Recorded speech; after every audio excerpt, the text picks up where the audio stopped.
नमस्कार। आज हम एक बहुत ही अहम मुद्दे पर बात करने वाले हैं। एक ऐसा मुद्दा जिसने सच में हजारों शिक्षकों और उनके परिवारों की, आप कह सकते हैं, नींद उड़ा दी है। बिल्कुल। सुप्रीम कोर्ट का एक हालिया फैसला आया है और इसके चलते कई सालों से पढ़ा रहे टीचर्स की नौकरी पर तलवार लटक रही है। हाँ, ये मामला ही इतना गंभीर और सेंसिटिव भी है। सुप्रीम कोर्ट ने ये कहा है कि क्लास 1 से 8 तक जो भी शिक्षक पढ़ा रहे हैं उनको टीचर एलिजिबिलिटी टेस्ट मतलब टीईटी पास करना ही होगा, चाहे वो कितने भी पुराने क्यों ना हो। हाँ, चाहे वो कितने भी अनुभवी हों। और ये फैसला खास तौर पर उन टीचर्स के लिए एक बड़ी चुनौती बन गया है जिनकी नियुक्ति काफी पहले हुई थी। हाँ, मतलब वो शिक्षक जो शायद 2011 से भी पहले अपॉइंट हुए थे, हाँ, ना, उनके लिए सिचुएशन थोड़ी ज्यादा पेचीदा लग रही है। एग्जैक्टली, वही ग्रुप सबसे ज्यादा प्रभावित है। तो आज की हमारी ये जो बातचीत है ये कुछ ज़रूरी आर्टिकल्स और जानकारी पर बेस्ड है। जैसे एक विश्लेषण है टीईटी अनिवार्यता, शिक्षकों का संघर्ष और रणनीति, और कुछ दूसरे एजुकेशन न्यूज़ अपडेट्स भी हैं। हाँ, इन सोर्सेस से हमें ये समझने में मदद मिलती है कि सुप्रीम कोर्ट का ऑर्डर आखिर है क्या, इसका असर क्या हो रहा है जमीन पर, और जो टीचर यूनियन है वो क्या सोच रही हैं, क्या कर रही हैं। तो हमारा मकसद यही है कि हम इस पूरे मामले को परत दर परत खोल कर देखें। फैसला क्या कहता है, कौन लोग हैं जो इससे इम्पैक्ट हो रहे हैं, उनके सामने क्या प्रैक्टिकल दिक्कतें हैं, और हाँ, सबसे ज़रूरी, जो शिक्षक संघ हैं जैसे अखिल भारतीय प्राथमिक शिक्षक संघ, वो क्या कदम उठा रहे हैं। बिल्कुल, क्या स्ट्रैटेजी है उनकी सिचुएशन से डील करने की। तो चलिए शुरू करते हैं एकदम बेसिक बात से। सुप्रीम कोर्ट का ये जो आदेश है ये आखिर है क्या, इसके मेन पॉइंट्स क्या हैं? देखिए, सिंपल भाषा में कहें तो ऑर्डर का निचोड़ ये है कि क्लास 1 से 8 तक पढ़ाने वाले हर टीचर को अपनी नौकरी अगर बचानी है तो अगले 2 साल के अंदर टेट का एग्जाम क्लियर करना होगा। 2 साल के अंदर? हाँ, 2 साल। ये एक तरह से उनकी नौकरी में बने रहने की शर्त बन गई है अब। 2 साल की मोहलत सुनने में तो ठीक लगता है, पर शायद उन लोगों के लिए काफी कम हो जो बरसों से पढ़ा रहे हैं और अब शायद एग्जाम के पैटर्न से उतने वाकिफ ना हो। हाँ, ये बात तो है। और अगर कोई इस टाइम लिमिट में ये परीक्षा पास नहीं कर पाता, तब क्या? तब नतीजा काफी सख्त है। अनिवार्य सेवानिवृत्ति, मतलब कंपल्सरी रिटायरमेंट। अरे बाप रे। हाँ, उन्हें नौकरी से रिटायर कर दिया जाएगा, भले ही उनकी नॉर्मल रिटायरमेंट की उम्र अभी ना हुई हो। ये अपने आप में बहुत बड़ी बात है क्योंकि ये सीधा उनके रोजगार का सवाल है। अनिवार्य सेवानिवृत्ति, ये शब्द ही डराने वाला है। क्या इसमें कोई मतलब कोई रियायत या छूट भी है किसी के लिए? एक छोटी सी रियायत दी गई है। वो ये है कि जिन टीचर्स की सर्विस अब सिर्फ 5 साल या उससे भी कम बची है, अच्छा। हाँ, उनको नौकरी बचाने के लिए टेट पास करने की अनिवार्यता से छूट है। मतलब अगर किसी के रिटायरमेंट में 4-5 साल ही बाकी हैं तो ठीक है, उनकी नौकरी नहीं जाएगी। अच्छा, ये थोड़ी राहत की बात हुई उनके लिए जो बिल्कुल रिटायरमेंट के नजदीक है। पर क्या ये पूरी तरह छूट है, मतलब कोई और शर्त नहीं? नहीं, पूरी तरह नहीं। यहाँ एक पेंच है, वो ये कि भले ही उनकी नौकरी बच जाए, लेकिन अगर उन्हें सर्विस के दौरान प्रमोशन चाहिए तो उसके लिए टेट पास करना जरूरी होगा। ओहो। हाँ, तो कह सकते हैं कि नौकरी तो सेफ है, पर करियर में आगे बढ़ने के रास्ते वो टेट के बिना बंद हो जाएंगे। समझ गई। मतलब प्रमोशन नहीं मिलेगा, उनका करियर जहां है वहीं एक तरह से रुक जाएगा अगर वो टेट पास नहीं करते। बिल्कुल। अब आते हैं उस ग्रुप पर जो इससे सबसे ज्यादा प्रभावित हो रहा है। आपने शुरू में कहा था कि ये मेनली 2011 से पहले नियुक्त हुए शिक्षक हैं। इसकी खास वजह क्या है? वजह बिल्कुल सीधी है। देखिए, जो national council for teacher education है, एनसीटीई, उसने 2010 में टीचर्स की नियुक्ति के लिए नई गाइडलाइंस जारी की थी। अच्छा।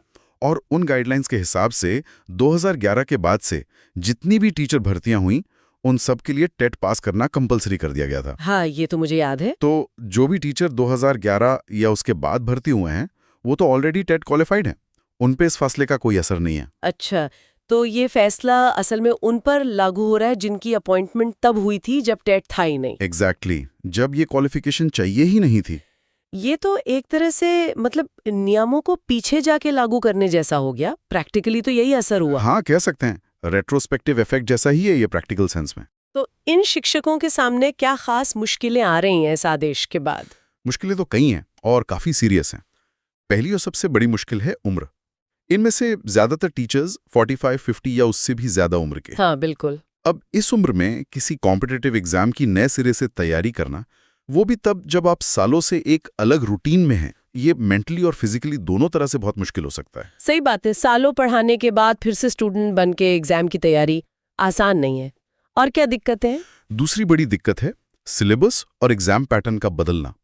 इतने सालों में एजुकेशन का सिलेबस, पढ़ाने के तरीके, टेट का फॉर्मेट सब काफी बदल गया है। हाँ, वो तो है। तो पुराने टीचर्स को इस नए पैटर्न के हिसाब से खुद को तैयार करना होगा, जो अपने आप में एक बड़ा चैलेंज है। और तीसरी चुनौती वो साइकोलॉजिकल भी है। एक अनिश्चितता है, नौकरी जाने का डर है, ये सब उनके कॉन्फिडेंस और मेंटल हेल्थ पे भी असर डालता है। ये बहुत जरूरी बात है, इतना तजुर्बा होने के बावजूद भी एक बिल्कुल नए तरह की परीक्षा का प्रेशर झेलना।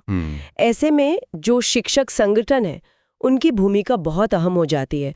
अखिल भारतीय प्राथमिक शिक्षक संघ जैसे संगठन क्या कर रहे हैं, उनकी स्ट्रैटेजी क्या है, जैसा हमारे सोर्सेज बता रहे हैं। सोर्सेज यही इशारा कर रहे हैं कि संघ ने एक तरह से ड्यूअल स्ट्रैटेजी अपनाई है। मतलब वो दो फ्रंट पर एक साथ काम कर रहे हैं। पहली स्ट्रैटेजी है गवर्नमेंट लेवल पर सरकार पर दबाव बनाना। हाँ, सरकार पर दबाव बनाना। किस तरह की मांगे रख रहे हैं वो? उनकी मेन मांग ये है कि भाई जिन टीचर्स की नियुक्ति उस समय हुई थी जब टेट कंपलसरी था ही नहीं, उन पर यह नियम लागू नहीं होना चाहिए। लॉजिकल लगता है। उनका तर्क यही है कि सर्विस कंडीशंस तो अपॉइंटमेंट के टाइम पे तय होती हैं, उनमें आप बाद में ऐसा बड़ा बदलाव कैसे कर सकते हैं जिससे किसी की नौकरी ही चली जाए।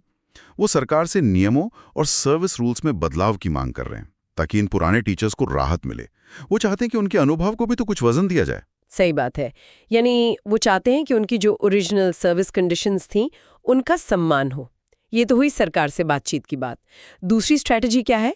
क्या वो लीगल रास्ता भी देख रहे हैं? हाँ बिल्कुल। दूसरी स्ट्रैटेजी पूरी तरह से लीगल ऑप्शंस पर फोकस्ड है। इसमें कई चीजें हैं जो वो सोच रहे हैं। सबसे पहला और सीधा ऑप्शन है सुप्रीम कोर्ट में ही रिव्यू पिटीशन फाइल करना। रिव्यू पिटीशन मतलब कोर्ट से कहना कि अपने फैसले पर फिर से विचार करें। हाँ बिल्कुल। ये कोर्ट से रिक्वेस्ट होती है कि आप अपने दिए हुए फैसले को एक बार फिर से देखिए। ऐसा तब करते हैं जब लगता है कि शायद फैसले में कोई कानूनी चूक रह गई है या कोई जरूरी फैक्ट नजरअंदाज हो गया है। क्या इससे फैसला बदल सकता है?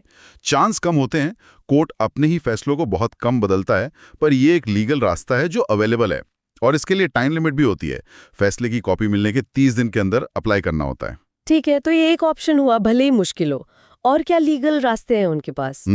इसके अलावा संघ शायद फैसले के कुछ पॉइंट्स पर क्लैरिफिकेशन मांगने के लिए भी एक एप्लीकेशन फाइल करने का सोच रहा है। क्लैरिफिकेशन एप्लीकेशन मतलब हो सकता है फैसले के कुछ हिस्से थोड़े अस्पष्ट हों या उनकी इंटरप्रिटेशन को लेकर कंफ्यूजन हो, तो कोर्ट से पूछना कि आपका इस पॉइंट से क्या मतलब था। इससे थोड़ी स्थिति साफ हो सकती है। और वो जो 2 साल की टाइम लिमिट थी उसका क्या उसे बढ़ाने की भी कोशिश हो सकती है? हाँ, ये तीसरा लीगल ऑप्शन है जिस पर वो विचार कर रहे हैं। संघ ये भी सोच रहा है कि क्या कोर्ट से ये 2 साल की समय सीमा बढ़ाने की रिक्वेस्ट की जा सकती है। अच्छा। उनका तर्क ये हो सकता है कि भाई इतने सारे टीचर्स को तैयारी करने और एग्जाम पास करने के लिए 2 साल का टाइम काफी नहीं है, खासकर उनकी उम्र और बाकी दिक्कतों को देखते हुए।